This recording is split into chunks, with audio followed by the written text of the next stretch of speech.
Hola chicos, buen día, ¿cómo están?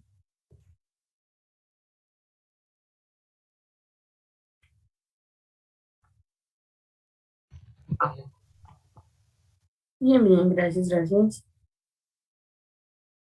¿Sí disfrutaron su puentecito? Claro, claro. ¿Usted? ¿O hay más o menos? Sí, todo bien, todo cool. Con poquita tarea, pero sí, sí se disfrutó. Qué bueno, qué bueno, qué bueno que no le dejaron tanta tarea, ¿no? Porque si no, pues al final de cuentas, no iban a disfrutar nada, ¿no? Pero, ok, ya hace falta otro puentecito, nos dirían por ahí otros grupos, pero bueno, tenemos que tener paciencia. Entonces, bueno, a ver, necesito que por favor, obviamente nosotros, bueno, lo que se quedó de tarea, ajá, hasta el día de hoy, pues fue precisamente esta cuestión de cómo se trabajan o cuáles son los tipos de cultura organizacional y cuáles son los tipos de estructura organizacional. Ujú. ¿Alguien me podría platicar cómo se o cómo podríamos definir la estructura organizacional jerárquica?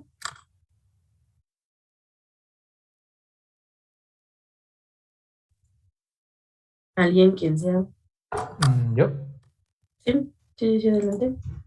Ajá. Bueno,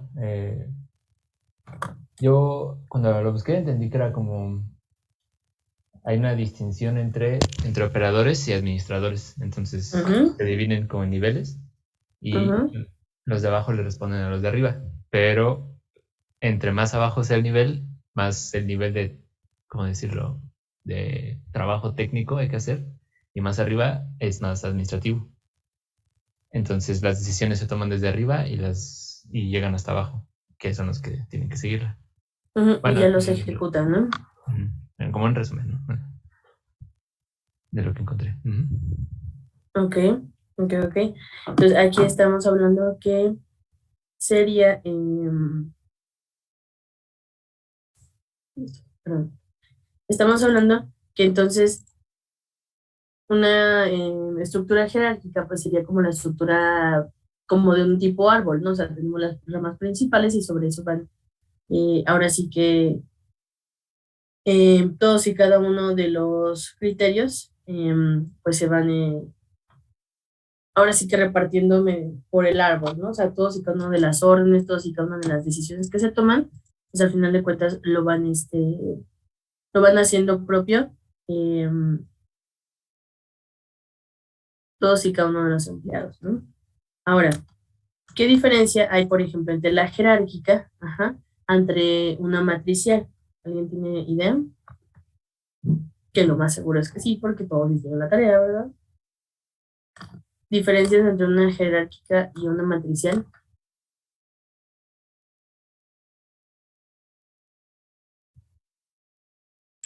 Bueno, según lo que yo investigué, es que Ajá, se hacía mucho en la jerárquica, se hacía mucho énfasis, como lo decía Víctor, de que solo los de una misma clase. Por ejemplo, si estás en un nivel, solo puedes relacionarte con los mismos de ese nivel, no más arriba ni ajá, más abajo. Y la matricial es armar equipos de varias clases, y entre todos lograr un objetivo. ajá, ajá. Sí, sí, sí, al final de cuentas la jerárquica es como, yo creo que la estructura organizacional que todos tenemos como en la mente es como hay un jefe y hay departamentos y cada departamento tiene un jefe y de ellos obviamente tienen subordinados y así sucesivamente, ¿no? Es como una estructura que se nos ha ido como planteando a lo largo del tiempo, ¿no? O sea, y depende también de ahora sí que de dónde han trabajado nuestros papás, nuestros tíos, primos, etcétera, es una estructura que en México sigue siendo muy funcional. ¿Por qué? Porque al final de cuentas seguimos teniendo costumbres muy arraigadas precisamente en esta cuestión. O sea, necesitamos tener un jefe para poder ponernos a trabajar, ¿no? Caso contrario a lo que trabaja, por ejemplo, cómo se estructura una, una organización, por ejemplo, matricial. Ujú. Al final de cuentas, matricialmente es muchas de las empresas internacionales que han llegado a México. un poquito más orientadas hacia nuestra área, que es el área de consultoría de TI.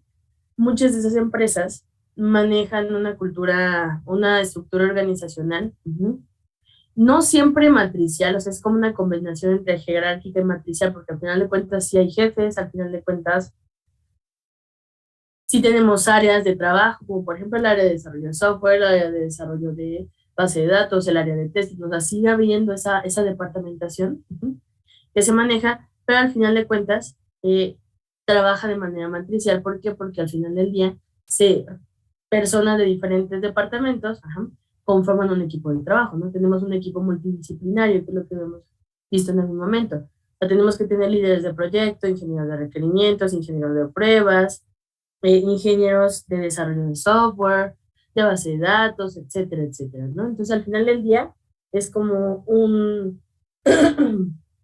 match. También, por ejemplo, en el matricial nos decía que se trabajaba en equipo y en el momento en el que se acababa el proyecto, regresabas a tu área de trabajo. Eso no siempre es muy cierto. ¿Por qué? Porque los equipos de trabajo, las personas que componen los equipos de trabajo no siempre trabajan solamente en un proyecto. Hay muchas veces en las que eh, ya sea que seas tester, ya sea que seas ingeniero de software, ya sea que seas diseñador, puede que no solamente estés trabajando en un solo proyecto. Que puede que por ejemplo, por líder de proyectos se asignen unos 2, 3 proyectos y varias personas estén trabajando sobre cada uno de estos proyectos. Entonces, al final del día, no es como que en algún punto regreses a tu área de trabajo, sino que constantemente te encuentras trabajando sobre proyectos, ¿no? Ahora, ¿cómo alguien me puede definir cuál es la estructura organizacional circular?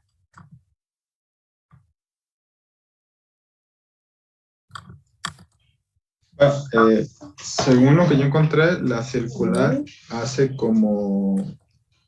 Y pone como estructura de mando, pero no tan marcada, ya que pues cada persona debe tener como un conocimiento de las áreas y se interrelacionan entre sí de forma libre.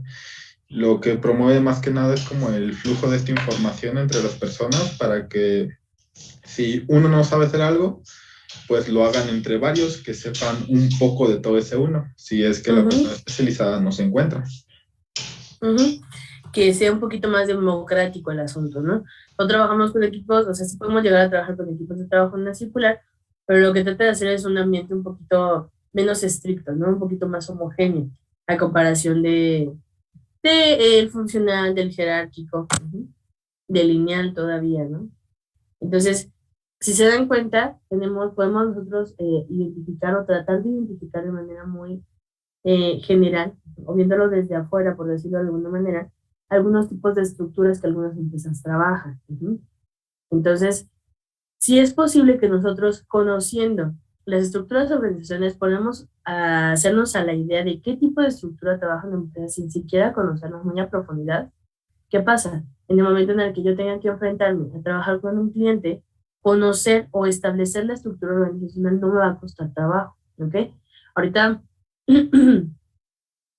tenemos que aterrizar esta cuestión de la estructura organizacional y de la cultura organizacional precisamente para esta parte de poder hacer un correcto análisis de los problemas, de las oportunidades y los objetivos. Si se dan cuenta, nos hemos tardado un poquito, o sea, varias clases analizando estos puntos, pero esto se podría hacer rápido. En el momento en el que yo los conozca y domine las diferencias y domine cuáles son sus características, va a ser fácil empezar a encasillar, ¿no? No vamos a decir, ay, pues no sé si es desde funcional hasta circular, sino como que yo creo que la empresa, conforme he platicado, de manera general, con el CEO, con la persona que me esté empezando a solicitar el sistema, pues puede que sea matricial o circular. Hago una serie de preguntas extra y establezco qué tipo de estructura tiene, ¿ok? Entonces no es complicado, este es un proceso que tengo que establecer o que tengo que lograr saber qué tipo de cultura y qué tipo de estructura para lograr establecer de manera correcta quiénes van a ser los stakeholders con los que voy a estar trabajando. Recordemos que los stakeholders van a ser un elemento indispensable para que yo tenga éxito en el proyecto. ¿Por qué? Porque son las personas que van a estar involucradas en todo el proyecto. Entonces, si yo no logro identificar de manera correcta cuáles son los stakeholders de los cuales puedo obtener la información que toda la información que yo requiero, pues al final del día, tal vez la información que me provean o que me proporcionen los stakeholders y los identifico de mal manera, pues no me vaya a ser útil para poder estructurar las soluciones que voy a poder plantear ante el cliente, ¿no? Entonces, es muy importante que logremos identificar esa parte. Ahora, ¿alguien me puede platicar, por favor, qué entendió de la cultura organizacional orientada al poder?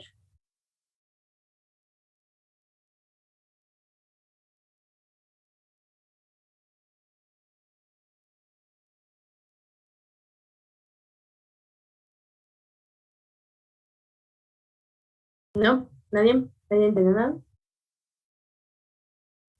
No, sí. Bueno, yo había encontrado que es como, ¿cómo decirlo? Un tipo de cultura donde el líder como que se preocupa por los subordinados y sabe lo mejor que es para ellos. Entonces es como un tipo papá que se preocupa por sus hijos y la presión de los trabajadores en vez de ser financiera es más como moral y como social para como que cumplir con con las órdenes del líder en vez de que sea como por dinero o por algo legal. Ok, sí. O sea, esa parte de aquí el control que ejerce, por ejemplo, los mandos superiores es mucho y no nada más va orientado hacia, no estás cumpliendo tu carga de trabajo que te estamos planteando, ¿no? Si va más orientada a marcar esta culpa, es como de, ok, ¿por qué no estás ayudando al equipo? ¿Por qué no estás ayudando a crecer a la empresa? Entonces, como lo comentaba, la carga moral es un poco más pesada precisamente por esta cuestión, porque lo que tratan de hacer es generar una estructura en la cual involucren sí mucho a los empleados, involucren mucho a los trabajadores, evidentemente los involucren al punto de que generen un compromiso moral con la empresa. Generar un compromiso moral con la empresa, eso les es muy útil para muchos tipos de organizaciones, precisamente por esta cuestión, porque esa hora extra, estas 2, 3 horas extras que tú vas a proveerle a la empresa, no se las vas a proveer eh, teniendo como objetivo, por ejemplo, cobrar esas horas extras, sino es como, ok, yo me pongo la camiseta, soy parte del equipo y voy a dar ese extra. Que si lo vemos de manera externa es como de no inventes, o sea, porque vas a tener que trabajar horas extras sin que te las vayan a pagar. Pues porque tienes una cultura organizacional orientada al poder. Entonces ya esa cultura organizacional es tan bien visto que trabajes horas extra, que des un poco más, que trabajes un sábado, sin que te estén remunerando absolutamente nada. ¿Por qué? Porque hay que obedecer al jefe. En este tipo de organizaciones todavía se plantea esa jerarquización o este concepto de jefe, ¿no? De líder. ¿Okay? Ahora, en esta parte de la cultura organizacional orientada a las normas, ¿qué entendieron de esta parte?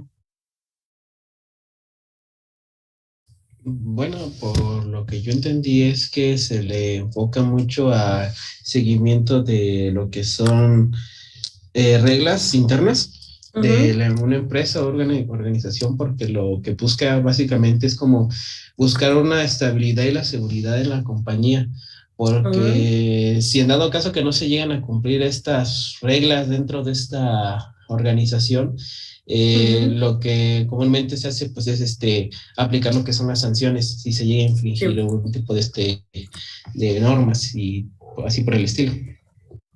Sí, como tal, están muy orientados. Aquí son de esas empresas donde hay reglamentos para todo.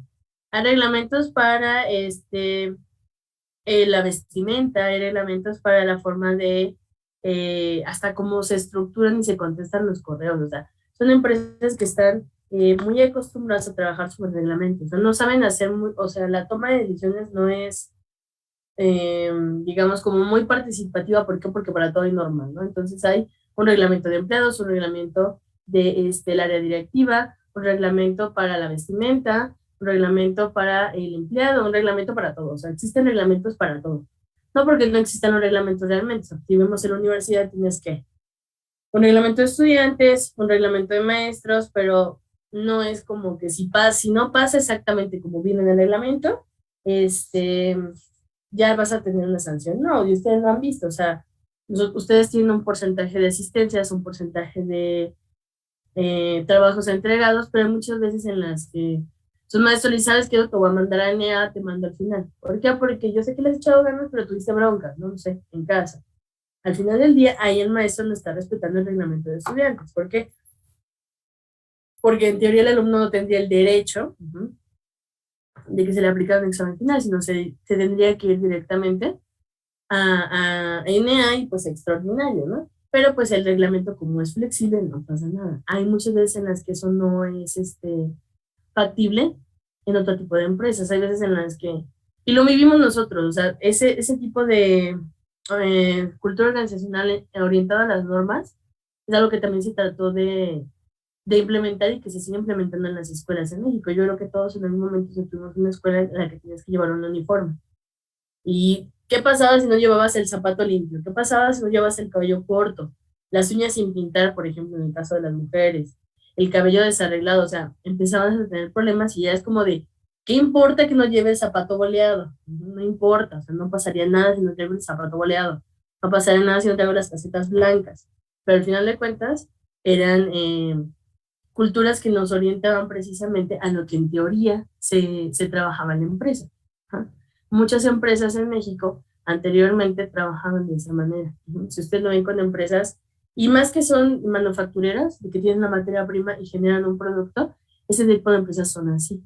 Tienes que llevar un código de vestimenta, hay muchas veces que es por seguridad, hay muchas otras veces que simplemente es para cumplir con el reglamento y con la normatividad de la empresa. Entonces, la toma de decisiones ahí, si se toman decisiones, se toman en el área gerencial y de ahí en fuera, todos los demás empleados, ahora sí que tratan de resolver sus problemas yendo al libro, ¿no? Yendo a las normas. Precisamente para qué? Para no incumplir con todos los reglamentos y todas las normas que se tienen en ella, ¿no? Ahora, y por último, la cultura organizacional orientada a las personas, es aquí me la explica. Alguien que no me haya explicado nada.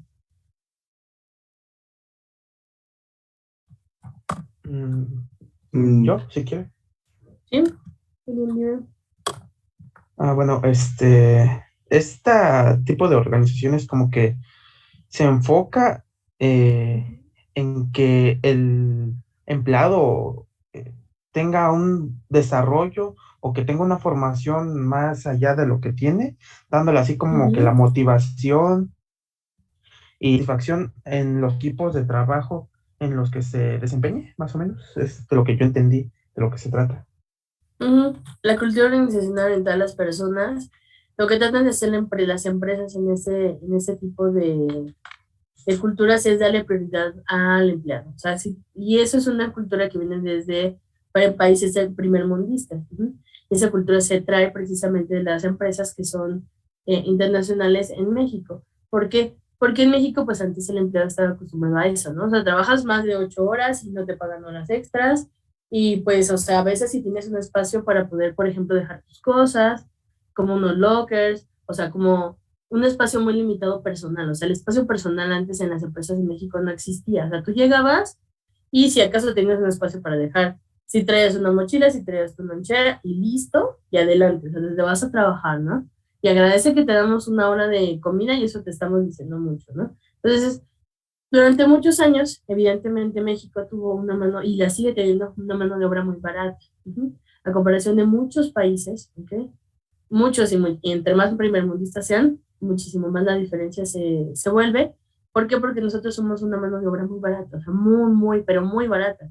Por eso muchas empresas maquiladoras y también empresas de tecnologías de desarrollo, de redes, de muchos tipos de empresas, ponen sus sucursales para el desarrollo aquí en México, porque somos de la mano de obra más barata.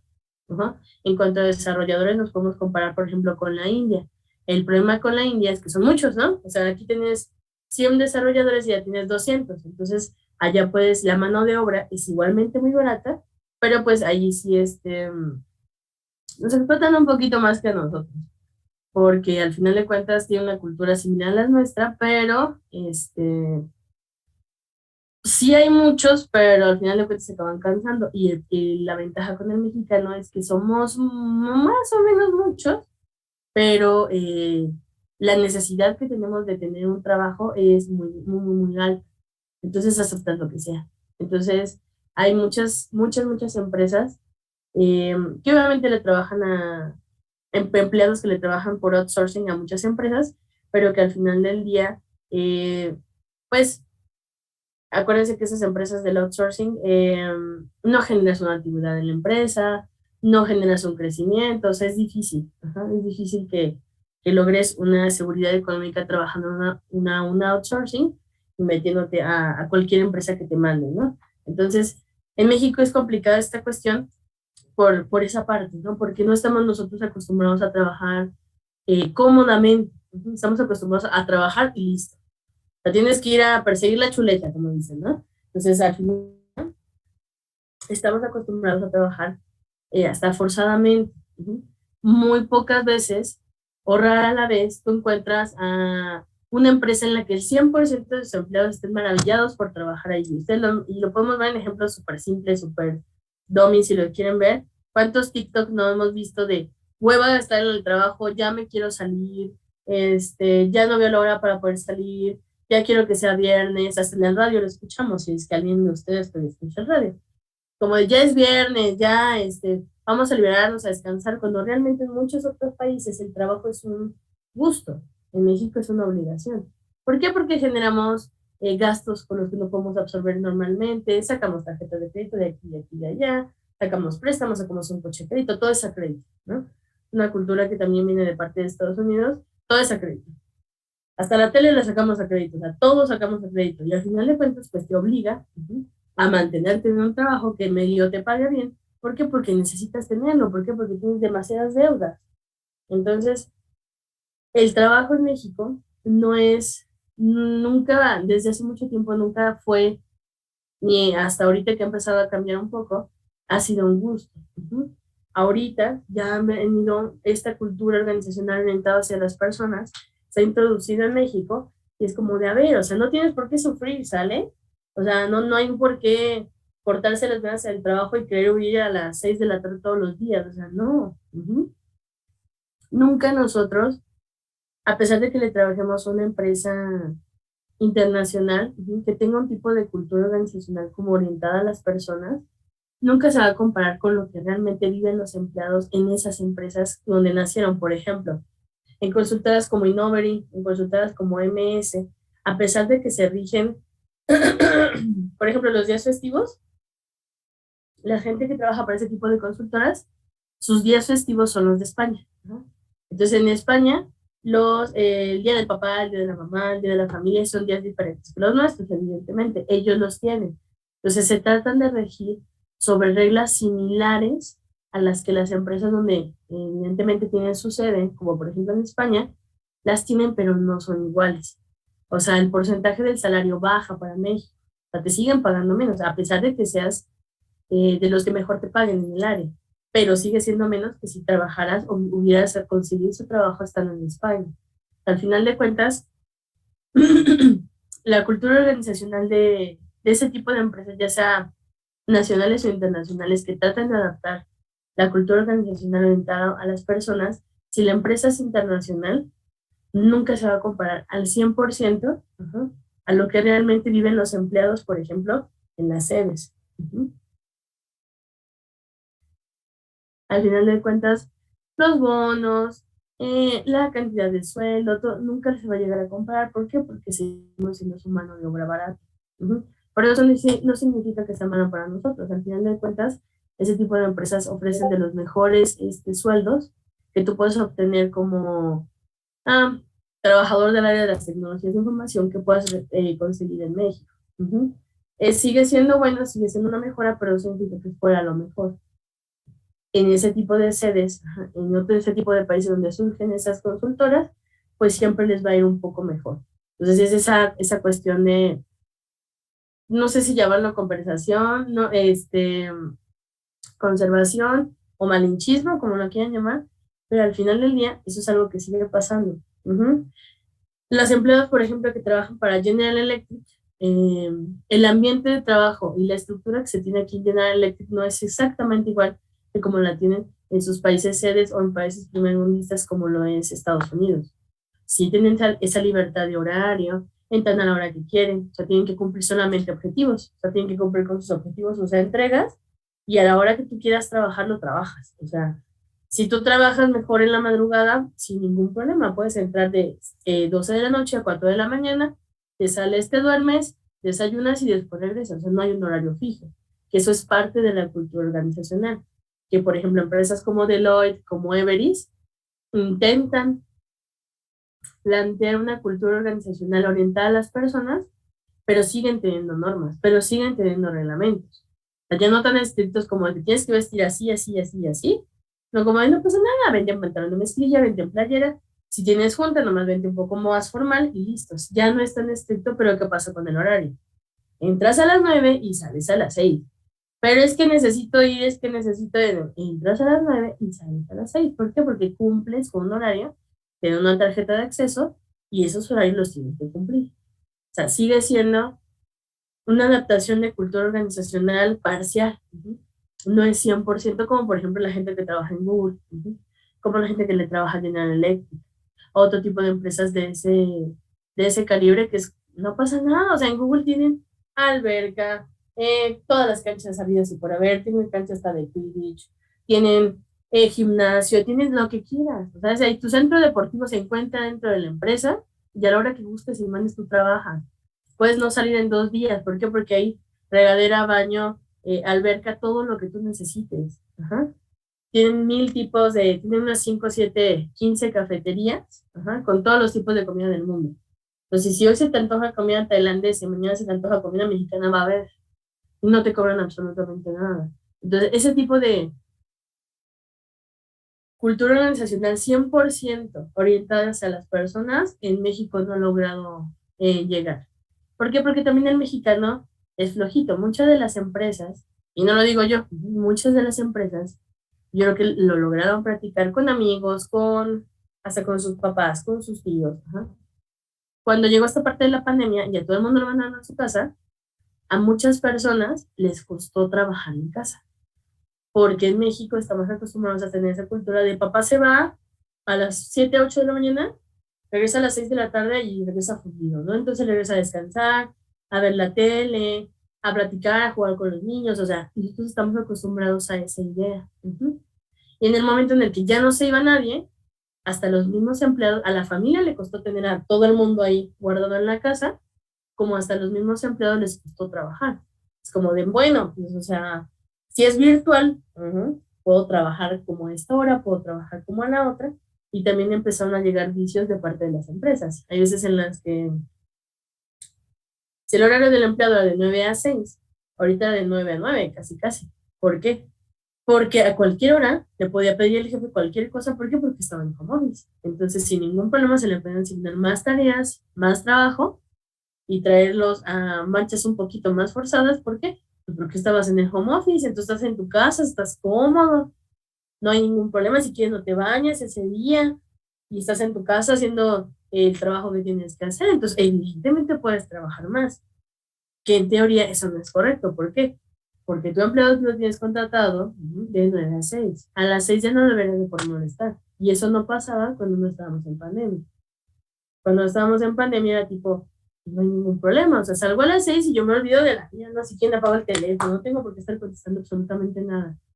Y ahorita con esta parte de la pandemia, pues no. Entonces se generaron vicios, tanto los empleados, porque bajó un poco la productividad al principio, en lo que la gente se empezaba a adaptar, y después, como la empresa te empezaba a exigir más, pues tenías que subir la productividad forzosa, que hay veces en las que la gente literal, o sea, se levantaba de la cama, se iban a la junta, así como ustedes le hacen, se levantan de la cama y se van a la escuela.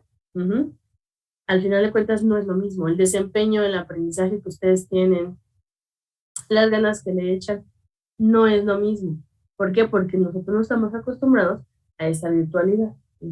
Entonces, se acarrean muchos vicios de esta parte, y al final del día las empresas volvieron a empezar a llenar o sobre explotar un poco a los empleados precisamente por esta cuestión. A pesar de que no pagaban, no te pagaban el internet, no te pagaban la luz, no te pagaban todo ese tiempo o horas extra que tú estabas en la casa, tampoco eran remuneradas, ¿no? Ahorita ya están haciendo ciertas empresas ya están empezando a tomar ese tipo de consideraciones de te pago el internet, porque si no internet no trabajas, te pago la luz, ¿verdad? Porque de, no sé, pagar 400 pesos al mes acabas pagando 750, ¿por qué?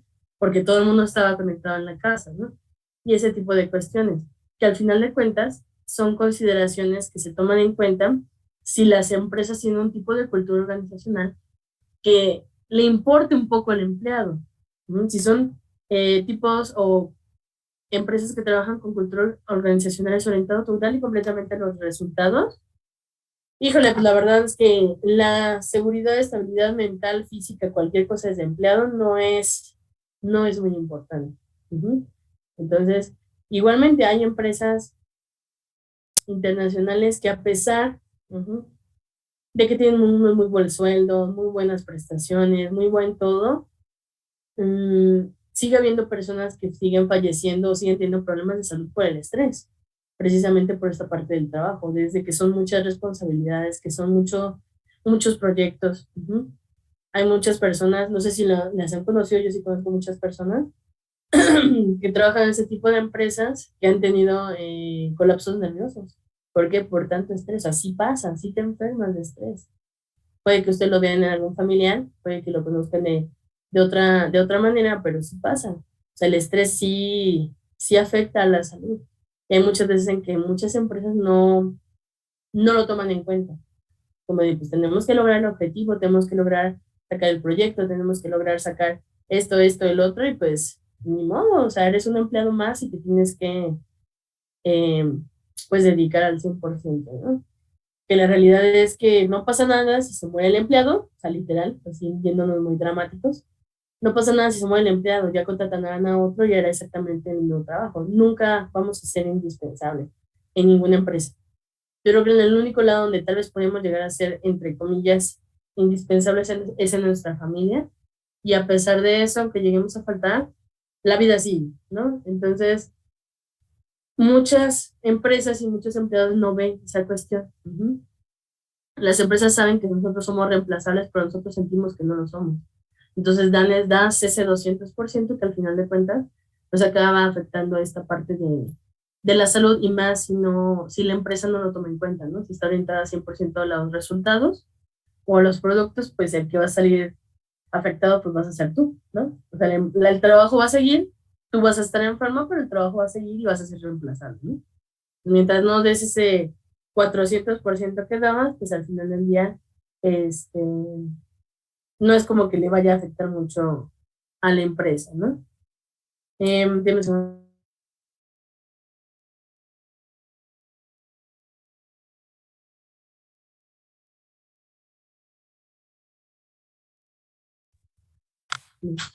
Yo creo que pudieron haber vivido varias personas que tenemos aquí, que han trabajado en algún momento, han tenido alguna experiencia pues complicada en el trabajo precisamente por esta cuestión, ¿no? De que no se valora tu trabajo, o que se valora tu trabajo, pero pues porque estás dando el 200, ¿no? Entonces, si eres el 100, pues pasarías como un cero a la izquierda. Entonces, es complicado. Yo creo que varias personas aquí sabrán y se han dado cuenta que no está tan fácil la vida acá afuera, y que la verdad es que tienen que disfrutar mucho la universidad, porque después quieres regresar a la universidad aunque lo hayan visto como los años más complicados. Esto de ser adulto ya no está cool. Pero, pues ni modo, tenemos que pagar nuestras deudas, tenemos que trabajar, tenemos que salir a la empresa y pues tratar de conseguir el mejor trabajo, vendernos de la mejor manera, para que consigamos un trabajo que no se convierta en un trabajo, ¿no? Que sea un trabajo que te llene a hacer, y pues que no trates de explotarte lo menos posible, ¿no? Entonces, denme un segundito, ahorita nos vamos a conectar porque ya nos quedan 2 minutitos, ¿vale? Sí.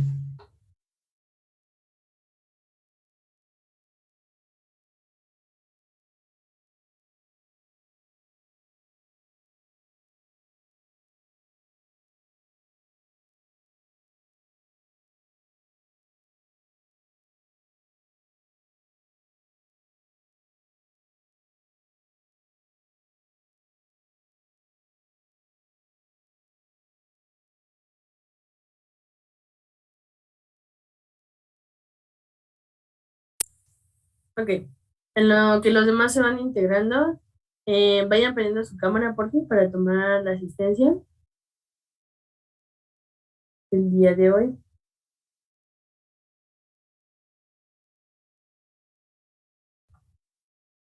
Poliolitos, ¿cómo están?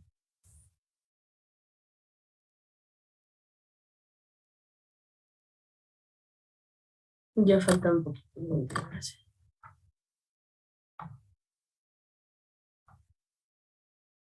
Ok. Pues en lo que se integran los demás para poder tomar la asistencia. Pues no sé, ¿qué piensan? ¿Cómo ven? ¿Qué les ha pasado?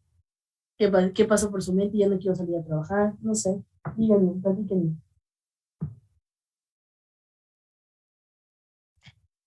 Que lo bueno es que nuestros trabajos siempre pueden ser desde la casa después de cierto tiempo de experiencia. Pues sí, hay muchas empresas que ya están contemplando el home office como algo que se va a tener que quedar. Y al final de cuentas es beneficioso para ellos, porque muchas de las empresas rentan, ¿no? Rentan los edificios, rentan los espacios para que puedan trabajar los empleados. Entonces, si el empleado sigue siendo productivo, pues es mejor que se quede en su casa. Yo no tengo que rentar un edificio para que esté trabajando o haciendo exactamente lo mismo, pues en la oficina, ¿no? Entre comillas.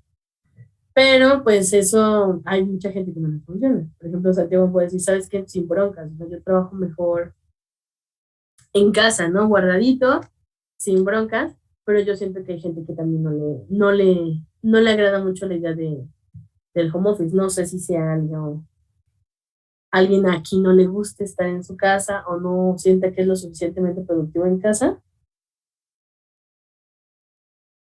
o ya se acostumbraron, ya no había de otra.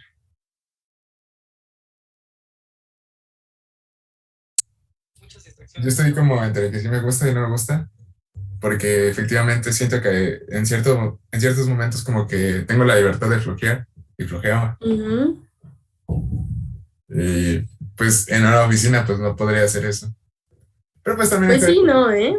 Por ejemplo, un Everest, un Deloitte tienen espacios para precisamente eso, para flojear, o sea, tienen consolas de videojuegos, tienen mesitas de ping pong, tienen mesitas de billar, tienen puffs para que vayas y literal te dejes caer y descanses un ratillo. O sea, sí hay empresas que tienen esa cuestión y que te dejan, pues ahora sí que echar la pachocha un rato, pero pero pues al final del día, no en todas las empresas pasa, ¿no? Depende de qué empresa entremos. ¿Hay alguien que de plano no le gusta estar en su casa? ¿Que no se haya adaptado al 100% a esta virtualidad? ¿O todos ya están mejor en su casa? Pues no había de otra, ¿verdad? Ahorita no, ahorita está complicado. Pero, por ejemplo, yo nunca me aguanté estar en casa. O sea, yo prefería venir a la oficina. Yo sí soy de esas personas que está en casa, siento que no soy productiva. O sea, no, no, no, no, no. O sea, cuando me dio COVID, me tuve que ir a mi casa otra vez y fue como de, no, tengo que estar en la casa. No, no, nunca me gustó. Al principio de la pandemia, pues igual, mandaba a todo el mundo a su casa y no me sentía cómoda. O sea, trabajar en casa, no, nunca ha sido lo mío. Yo soy de esas personas que tienen que salir a trabajar porque si no, no me siento productiva. Porque si no haces cualquier cosa, y más cuando uno vive solo, cuando estás en tu casa y estás con tus papás, pues todo el mundo se pone a hacer sus cosas, ¿no? Pero cuando realmente ya estás solo, o sea, vives solo, tienes una pareja, vives solo y tienes mascotas, etcétera, ya es un show. O sea, nunca va a dejar de haber trabajo en la casa.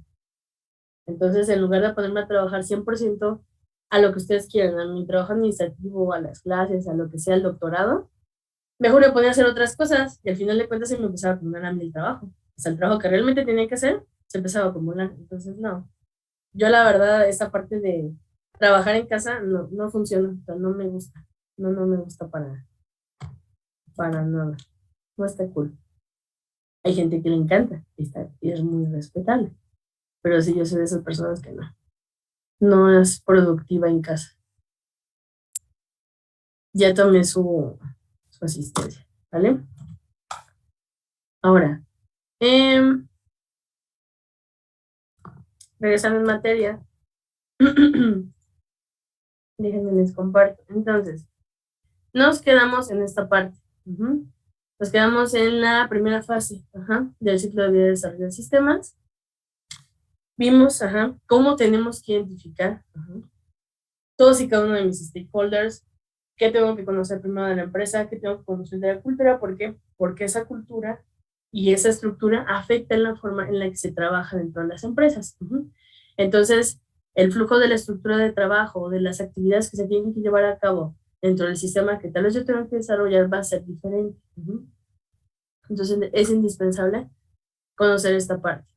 Ahora, después vamos a tener que pasar a la segunda fase, que es la determinación de requerimientos de información del factor humano. Bueno, ¿cómo para qué me sirve esta cuestión? Primero que nada, me sirve para determinar, ya sabiendo cuáles son los problemas, ya sabiendo que tengo, por ejemplo, luz verde para desarrollar. Acuérdense que la primera fase del ciclo de desarrollo de sistemas, lo que nosotros hacíamos, aparte de hacer este análisis, era precisamente eso, identificar los problemas, las oportunidades y los objetivos, ¿no?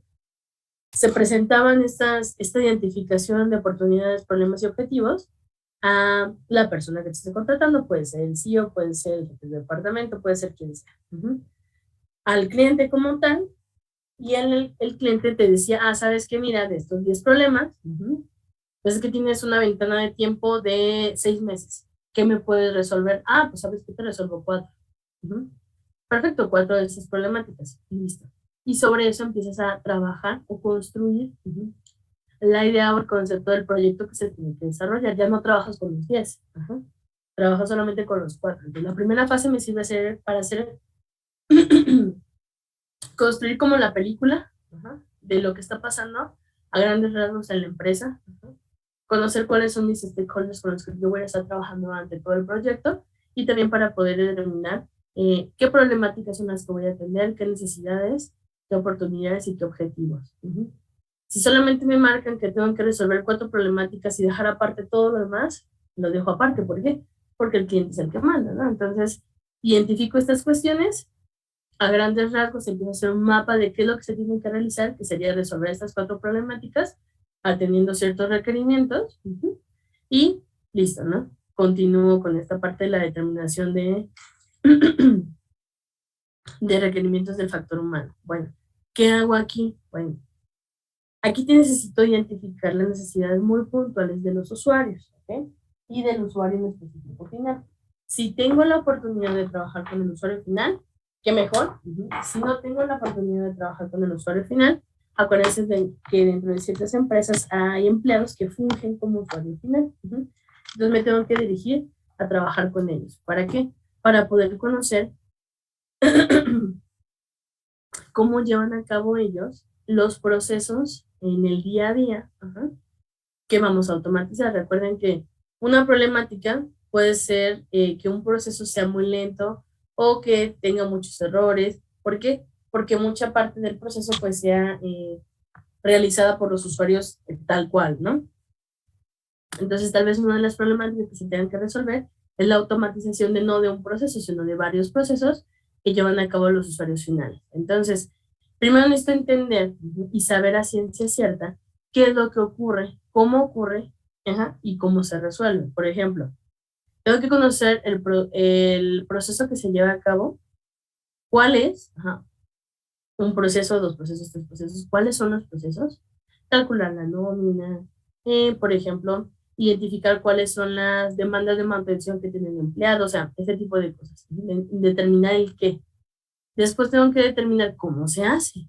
A ver, ¿cómo hacemos un cálculo, por ejemplo, de, no sé, de los impuestos? ¿Cómo retenemos esa parte de los impuestos y cómo se le paga al IMSS? ¿Cómo? O sea, realmente cómo se hace ese proceso dentro de la empresa. ¿Y cómo voy a obtener esta información? Bueno, puedo utilizar muchas herramientas, puedo utilizar muchas técnicas de metodología cuantitativa o de metodología cualitativa para poder identificar esta información. ¿Okay? Tengo que conocer el entorno de trabajo y los métodos de cómo realmente se generan estos procesos. ¿Okay? Puedo utilizar entrevistas, puedo utilizar la observación. Nada más hay que recordar que en esta parte de la observación activa o pasiva,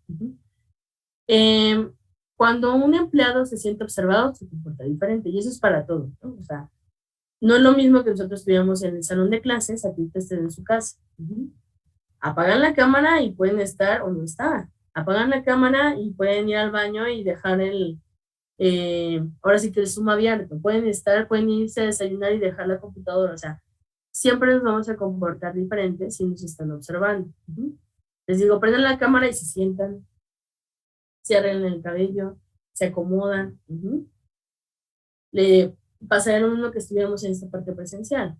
Entonces no sería la misma clase si estuviéramos nosotros juntos en el salón y de repente llega la directora. Ay, nos sentamos mejor, hablamos más claro, estamos seriecitos. Entonces, lograr una observación o aplicar una técnica de observación que sea 100% efectiva es muy complicada. ¿Por qué?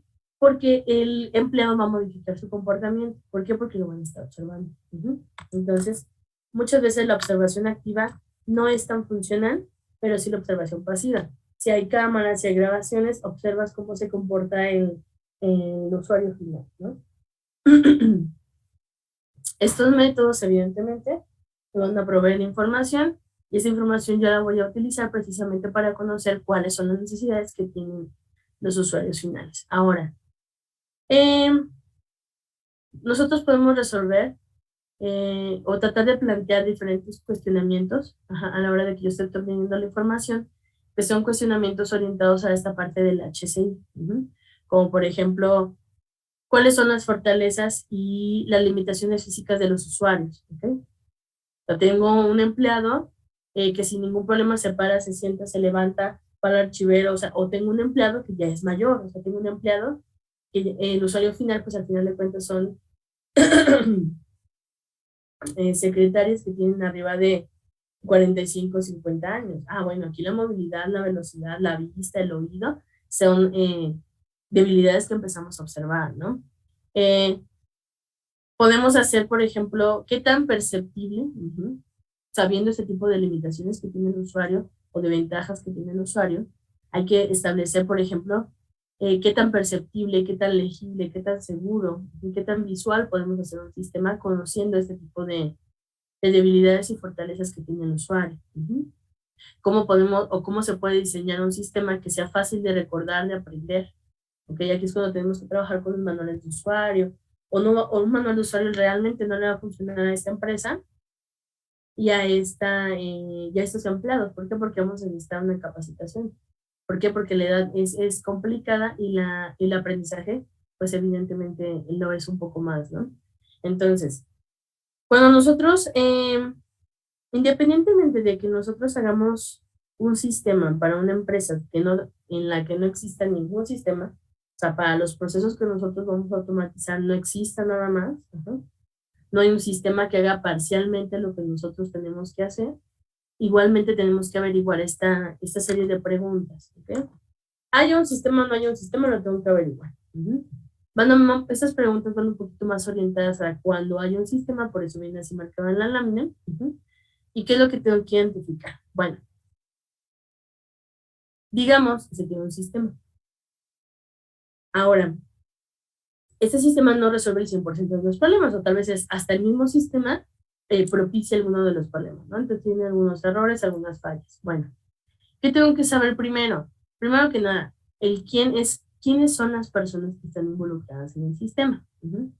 Nada más son los usuarios finales. ¿Por qué? Porque la base de datos para que puedan hacer el cálculo de las nóminas ya está automáticamente cargada, o tenemos gente que hace el cargado de datos, la actualización de los datos todos los días por la noche. O sea, ¿quiénes son las personas que interactúan con el sistema? ¿Ok? Ese son el quién. Todas las personas que están involucradas en los procesos que nosotros pretendemos automatizar o mejorar. El qué es la actividad de la empresa. ¿Qué se hace? Se calcula la nómina. Se calcula el porcentaje que le tenemos que pagar al INSS. Se calcula los impuestos. Se calcula, por ejemplo, el fondo de ahorro de los empleados. ¿Por qué? Porque es un porcentaje. Así sucesivamente. ¿Qué es lo que se hace? ¿O qué actividades de la empresa se realizan en el sistema que existe? ¿Okay? El dónde es el entorno en el cual se lleva a cabo el trabajo. Es un trabajo que se lleva a cabo en oficina o en una parte tenemos esta parte del servidor y del área de base de datos, en otro edificio, y 3 edificios después pues se encuentran las personas que utilizan el sistema. Entonces necesitamos conocer cuál es el entorno. ¿Por qué? Porque una cosa es manejar toda la distribución de datos de la empresa de manera local. Entonces, ¿qué tenemos que utilizar? Una VLAN, una LAN, vamos a utilizar fibra óptica. ¿Por qué? Porque tal vez el sistema, no sé, o así como aparecen aquí en la universidad, ¿no?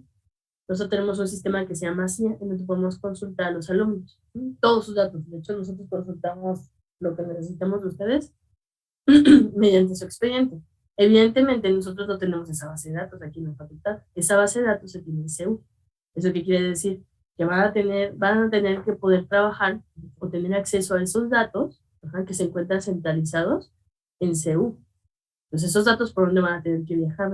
Van a viajar vía Wi-Fi, van a viajar por fibra óptica. ¿Cómo van a viajar? ¿Y cuál va a ser la forma en la que nosotros vamos a poder consultar esos datos, ¿no? Entonces, tengo que analizar el dónde, el entorno en el que se lleva a cabo el trabajo o las actividades. Posteriormente, trabajo con el cuándo, ¿ok? Todas estas personas, tienen un grado o utilizan en algún momento, en algún grado, el sistema. Ahora, ¿cómo funciona ese sistema? Tenemos un sistema departamentado o por departments. ¿Cómo se lo explico?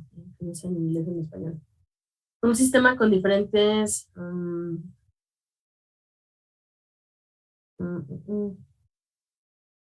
Un sistema departamentado es como, por ejemplo, los diferentes tipos de usuarios, los accesos que tienen. Por ejemplo, si eres administrador, tienes acceso a todo en el sistema. Si eres, por ejemplo, secretaria, pues tienes acceso a ciertas partes del sistema. Entonces, la interfaz que se te muestra y el acceso que tienes a los datos, pues es diferente o es limitado. Esa parte de departamentación, de cómo haces que la interfaz de usuario sea diferente y el acceso a los datos sea diferente para cada tipo de usuario. El administrador, el cliente, el empleado, lo que quieras. Depende de cómo está estructurado el sistema.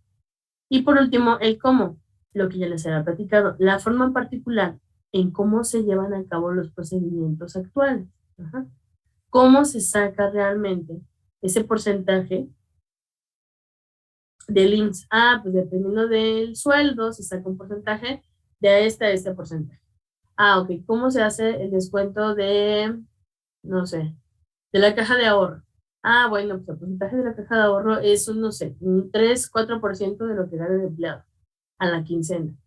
Ok, esa es la forma exacta y particular de cómo se realizan los procedimientos actuales. Una cosa es saber el qué, que son las actividades que se tienen que realizar en el sistema, y otra cosa es el cómo. ¿Okay? Ya sé qué estoy haciendo. Ahora, ¿cómo se realiza? Paso a paso. Esa es una serie de preguntas que yo tengo que lograr darle respuesta, obviamente, de parte de todos y cada uno de los stakeholders. Esto, como les digo, generalmente, cuando trabajamos con sistemas que ya estén actuales, de igual manera, si no existe un sistema actual, necesito averiguar quién se ve involucrado en el proceso que yo quiero automatizar o los procesos que quiero automatizar, qué se está realizando, cuál es el entorno. O sea, la secretaria tiene que ir a pedirle el Excel, el Word, donde se encuentren los datos que se necesitan, o se tiene un servidor y acceden a ellos, cómo se hacen las cosas, ¿no? El cuándo, pues obviamente cómo se trabaja. Digamos que en la noche se actualiza toda la información en base de datos y en la mañana pues ya las secretarias y los empleados que utilizan los datos los utilizan, ¿no? ¿Qué pasa? Se hace un respaldo cada noche, se hace un respaldo a mediodía de los datos y también en la madrugada. O sea, ¿qué es lo que está pasando, no? Y pues en sí, que particularmente cuáles son los pasos que se siguen para lograr el objetivo del proceso, ¿no? Evidentemente, todo, si tenemos un sistema actual, se pregunta por qué se utiliza ese tipo de sistema. Si no se tiene, pues la pregunta ni siquiera encaja, ¿no? ¿A qué me refiero con que exista un tipo de sistema actual? muchas empresas conforme van creciendo, de ser una empresa muy pequeña a una startup muy pequeña, si empieza a crecer de manera muy acelerada, es difícil que ellos tengan el tiempo para contratar a una consultora y que se genere un software a la medida, ¿ok? Recuerden que existe software a la medida y que software que es general. Por ejemplo, un ERP no es un software a la medida. Existen muchos tipos de ERPs. Hay ERPs hasta como tipo SAP, que son de los más caros, pero que al final de cuentas son muy estables. Ese tipo de ERPs, por ejemplo, tienen un módulo de finanzas, un módulo de contabilidad, un módulo de ventas, un módulo de compras. Entonces tienen, digamos que un ERP tiene muchísimos módulos. Lo que hacen las empresas cuando adquieren un ERP es pagar un licenciamiento cada año y dicen, ok, yo para este año necesito tener un sistema que me ayude con la contabilidad, con las finanzas, con las ventas y con las compras.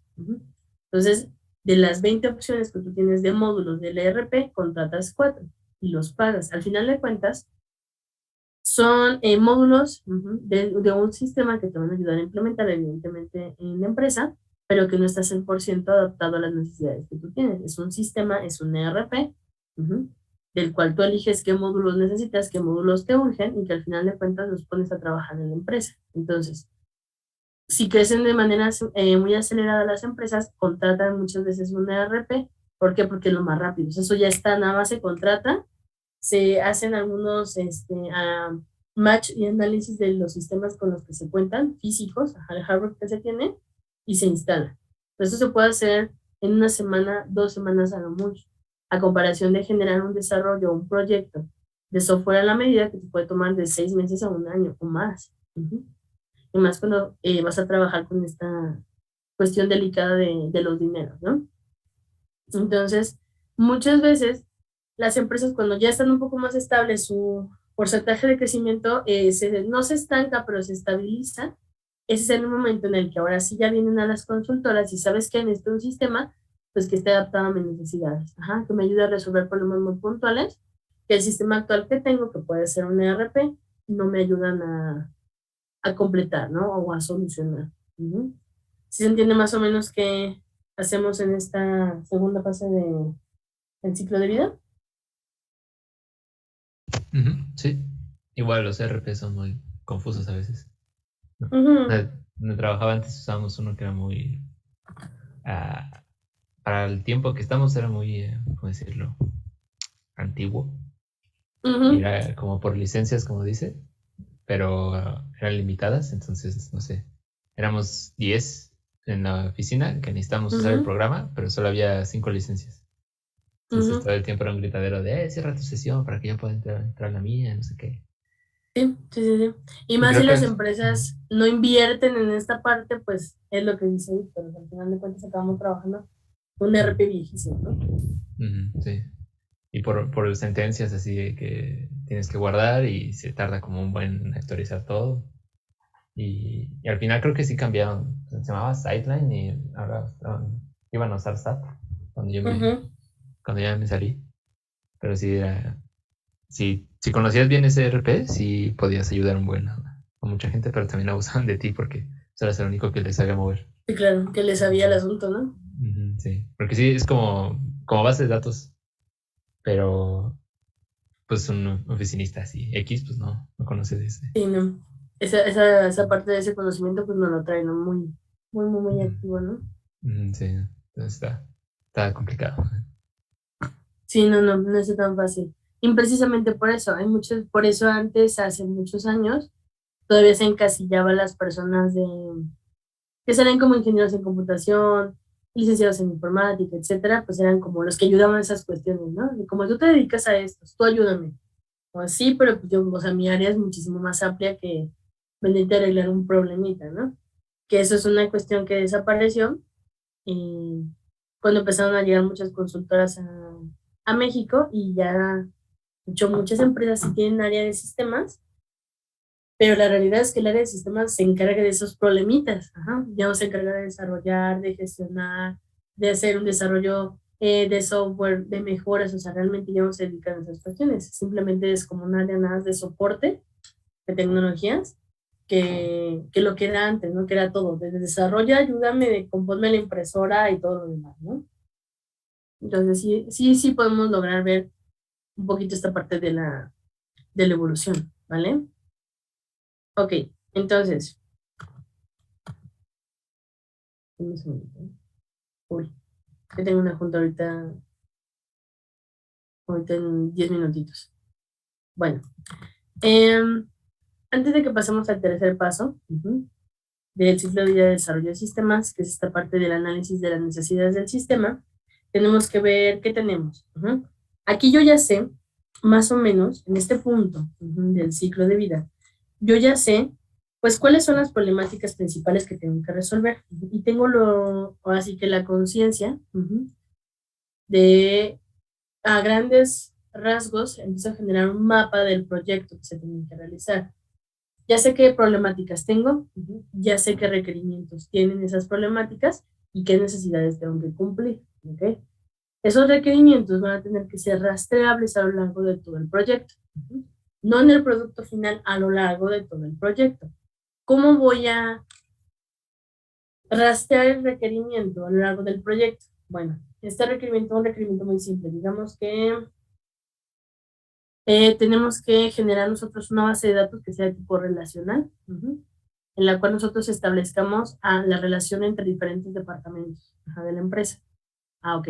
Ese es un tipo de requerimiento. ¿Por qué? Porque eso va a cumplir con otras necesidades, ¿no? Porque va a ser un sistema que va a estar en diferentes departamentos. Perfecto.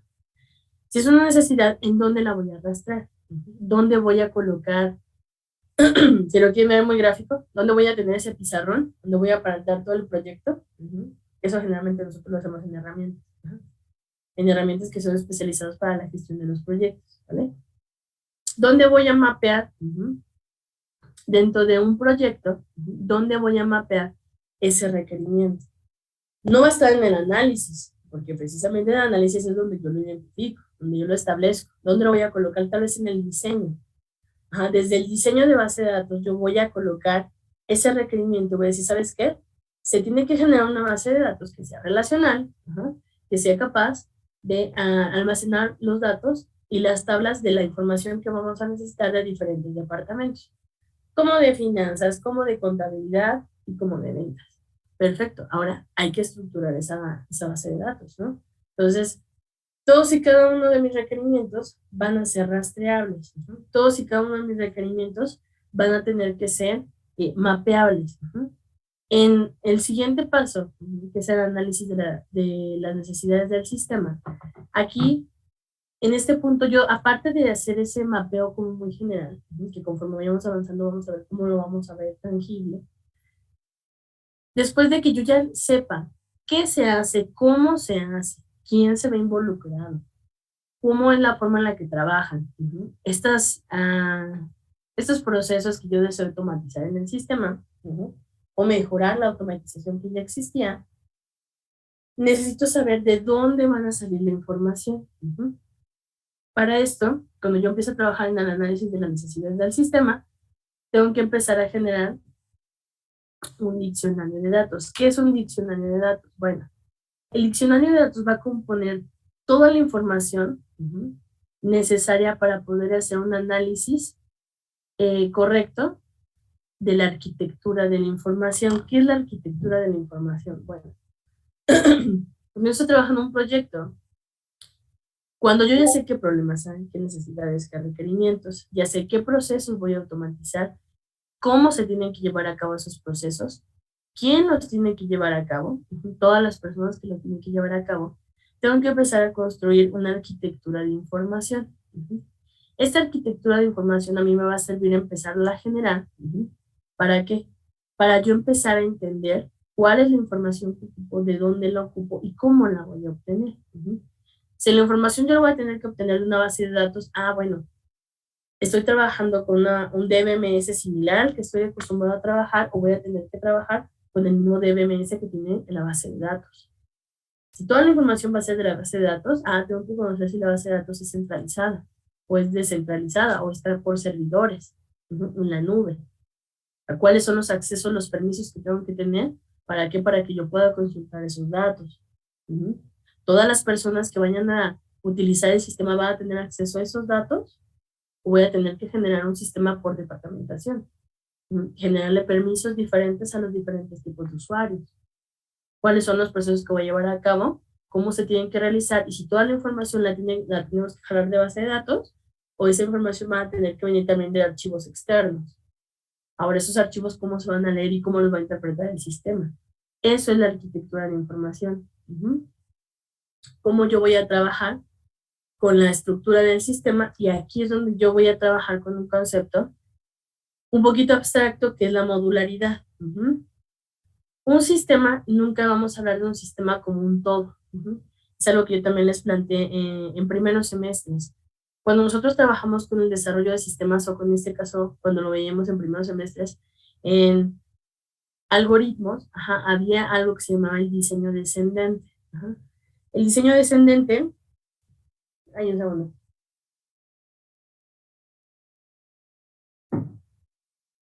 El diseño descendente lo que hacía es departamentar el problema, que tú intentaras identificar el problema general en problemas más pequeños. Entonces generabas una departamentación de los problemas o una modularidad. Entonces, un sistema, para un sistema hacemos lo mismo. No hacemos lo mismo, utilizamos el mismo principio de diseño descendente. Lo que hacemos es modular el problema. Modular el problema tal vez en los diferentes procesos, tal vez en los diferentes departamentos, depende de la necesidad del problema. Pero lo que vamos a intentar hacer es eso, generar una modulación del sistema. ¿Para qué? Para desarrollar poco a poco cada uno de los módulos y generar un avance real. Porque no es como que vamos a avanzar de poquito a poquito todos los problemas que tenemos. No. Hay que priorizar los problemas y empezar a desarrollar los módulos que sean más importantes en el sistema. ¿Para qué? Para poder enseñar avances significativos al cliente. No, tú no le vas a decir al cliente, estoy avanzando en todo, muy bien. Vamos muy bien. En el desarrollo, en el diseño, todo va muy bien, No te preocupes, estás pagando 100,000 pesos al mes, pero no te preocupes, vamos súper bien. O sea, no. Te tengo que entregar al cliente algo que sea tangible. Esa tangibilidad va muy unida a esta parte de la modularidad. ¿Por qué? Porque le vas enseñando un avance real y representativo de lo que necesitan o del todo que va a ser el sistema. Dice, mira, ¿sabes qué? Ahorita no estamos trabajando con el problema 2 y 3, pero estamos trabajando con el 1 y el 4. Estamos construyendo un módulo que tiene una arquitectura de información así, así, así. Estamos contemplando tus restricciones en cuanto a costos, restricciones que nos estás planteando en cuanto a, por ejemplo, adquisición de nuevos sistemas computacionales. Estamos contemplando todos y todas las restricciones que nos comentaste. Estamos haciendo un análisis de la información y estamos construyendo el módulo de ventas. Ok, perfecto.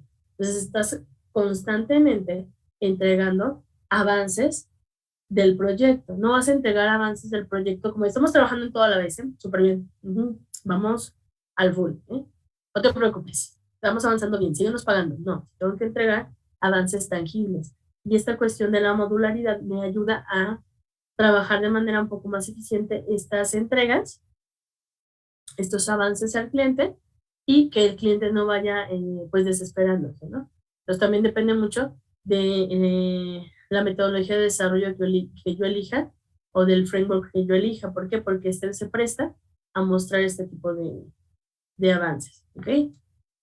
En que me vayan compartiendo, porfa, su camarita para tomar la siguiente parte de la asistencia, ¿va?